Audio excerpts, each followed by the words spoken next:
Nós estamos recebendo no estúdio a presença do Dr. Emanuel Fonseca, que é advogado especialista em direito eleitoral, para conversarmos sobre o começo da campanha eleitoral com a foco especial na atuação dos candidatos na internet. Vamos saber o que pode, o que não pode, quais os limites impostos pela legislação atualmente. Doutor Emanuel, boa tarde, seja bem-vindo. Boa tarde, aliás, prazer estar aqui no dia falando desse tema tão palpitante que é direito eleitoral. Realmente, como em todas as eleições, o tema ganha uma evidência maior pelo momento, pelo transcorrer das campanhas eleitorais. O que é permitido, basicamente, doutor? Porque, assim, nós reconhecemos que as instâncias, os órgãos de controle, nem sempre têm uma capacidade direta de fiscalização. Então, à medida que a gente ensina, orienta, esclarece, as pessoas vão ter propriedade para denunciar também alguma irregularidade quando for necessário. Então, quais são as principais observações que as pessoas devem ter ao acompanhar o processo eleitoral? Bom, a propaganda na internet ela tem uma característica essencial, que é a liberdade. Essa é a principal característica. Enquanto a propaganda no rádio, na TV, através da propaganda eleitoral gratuita, ela tem uma série de regras de igualdade, de limitação de tempo de acordo com a bancada. Na internet, cada candidato tem a liberdade de fazer a sua propaganda ali da melhor forma que entender. Ao mesmo tempo, o eleitor também tem um protagonismo que é garantido pela sua liberdade de expressão. Então, isso são os principais princípios que regem a propaganda eleitoral na internet. Mas existem algumas regras que limitam também essa liberdade. Primeiro, a propaganda na internet ela deve ser primordialmente gratuita. Então, eu não posso pagar para uma pessoa divulgar uma notícia favorável para mim em blogs, em sites de notícias, em redes sociais. Geraria uma disparidade entre os candidatos. Geraria uma disparidade. Abuso do poder econômico, algo do tipo. Isso mesmo. Alguns candidatos, por exemplo, em outras eleições, contrataram influenciadores digitais para poder falar bem de sua candidatura. Esse gasto é um gasto considerado ilícito pela Justiça Eleitoral. Também é proibido aquela propaganda que incite o ódio, que incite a guerra, que fale sobre racismo, discriminação, que ofenda alguma pessoa pela sua raça, pela sua cor, pela sua religião.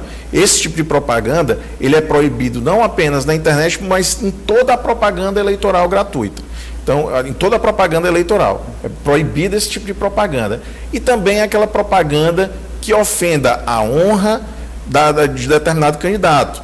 Então, tudo aquilo que pode ensejar calúnia, injúria ou difamação, também é proibido fazer a propaganda desse tipo na internet. Então, por mais que a informação publicada seja verdadeira, digamos assim, comprovável, a depender da forma como ela é expressa, ela pode caracterizar um crime como esse. Exatamente. Se eu for, uma intenção minha, fazer uma propaganda negativa de algum candidato, eu tenho que, no mínimo, me respaldar em alguma notícia anteriormente veiculada sobre aquele candidato, ou fazer algum tipo de menção a um processo que responde por ele. Porque os candidatos, obrigatoriamente, no seu registro de candidatura, eles devem constar ali suas certidões negativas, e se responder a algum processo, consta do seu registro de candidatura os processos que respondem. Então, se eu for falar na minha propaganda de uma forma negativa contra um outro candidato, que ele responde a um determinado processo judicial, eu faço ali referência ao documento que foi juntado por ele no registro de candidatura. Ou seja, eu tenho um respaldo para falar aquilo ali, para eu não estar ali fazendo uma calúnia contra aquele candidato. Pode ser uma conspiração. Exatamente, eu não posso inventar que aquele candidato possui ali um demérito que ele não possui, certo? Então, da mesma forma, eu também tenho que ter um cuidado para que aquela propaganda ela não seja ali mercantilizada, é o que eu falei anteriormente. Qual é a exceção a isso? Eu pagar o impulsionamento da rede social dentro da própria plataforma. Aqueles perfis patrocinados são proibidos? O perfil patrocinado é permitido apenas para os candidatos e apenas para as redes sociais expressamente indicadas por eles no registro de candidatura. Eu não posso, por exemplo, o candidato fazer um perfil falso, não indicar para a Justiça Eleitoral e eu ficar impulsionando aquele perfil. Isso é proibido. Se um simpatizante gosta de determinado candidato, ele não pode pagar para Exatamente. Disparar mensagens. O eleitor, nesse momento da internet, ele não pode pagar o impulsionamento para nem para falar bem, nem para falar mal de nenhum candidato. O eleitor, ele pode, dentro da publicação ali orgânica, sem fazer o pagamento e impulsionamento, ele pode sim falar mal, falar bem de determinado candidato, dizer qual é a sua postura política, dizer quem vota, quem apoia, mas ele não pode pagar para que isso seja feito. Então, somente o candidato e através de pagamento direto para aquela plataforma. Existem empresas, por exemplo, que você sabe que ela vende, por exemplo, um alcance de conteúdo, um alcance de seguidores. O candidato não pode pagar por isso. Ele pode pagar apenas diretamente para a plataforma para ela fazer aquele tipo. Isso serve, por exemplo, para o Google AdWords, serve para o Facebook, Instagram, para qualquer tipo de rede social. Só pode efetuar o pagamento diretamente para ela.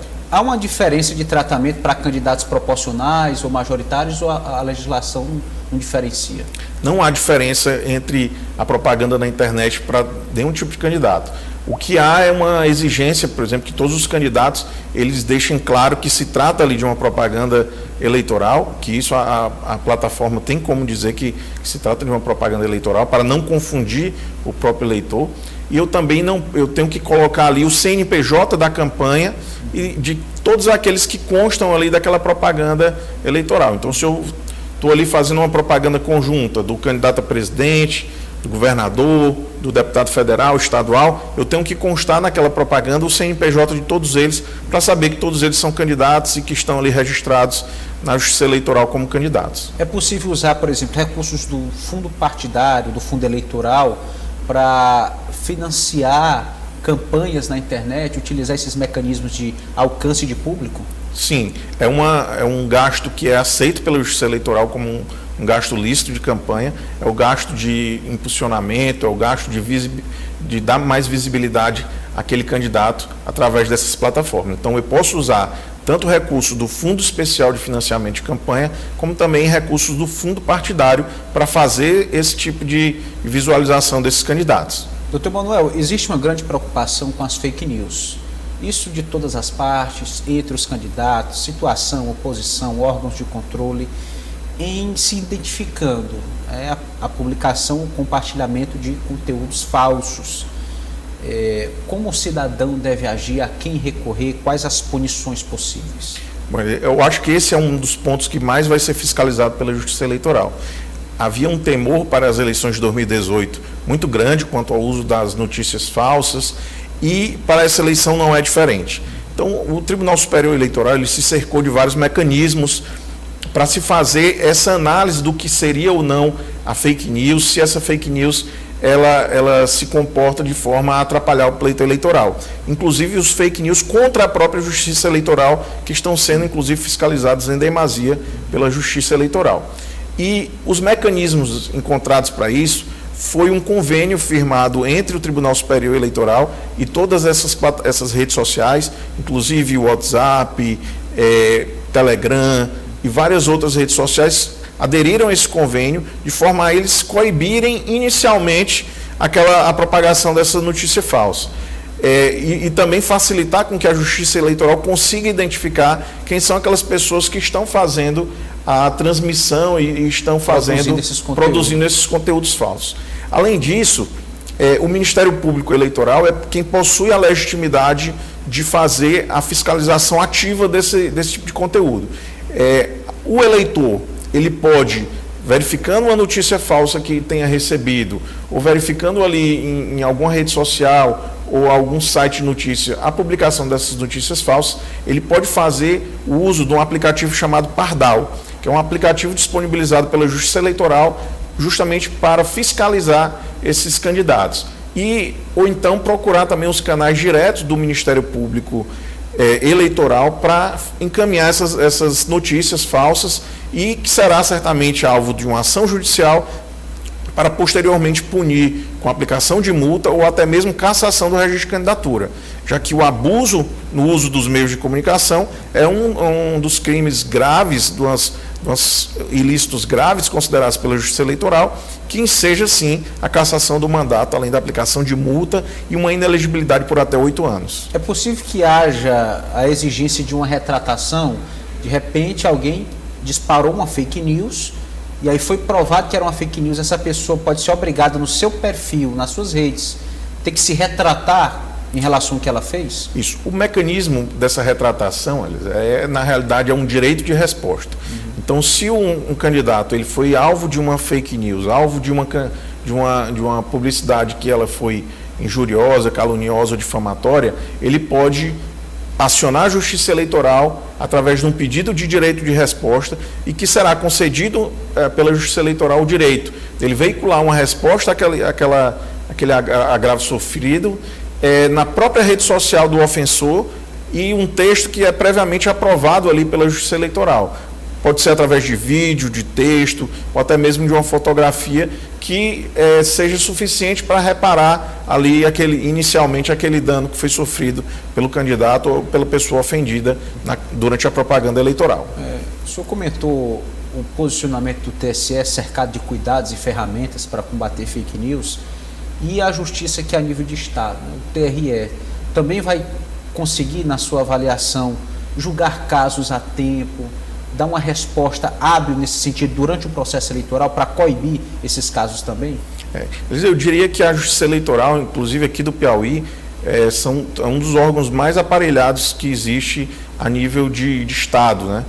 Os servidores aqui do TRE Piauí, eu digo certamente que são os mais habilitados, os mais competentes de todas as justiças que possuem. Eles possuem uma qualificação técnica excepcional, eles possuem ali ferramentas tecnológicas e os juízes também são juízes de qualidade.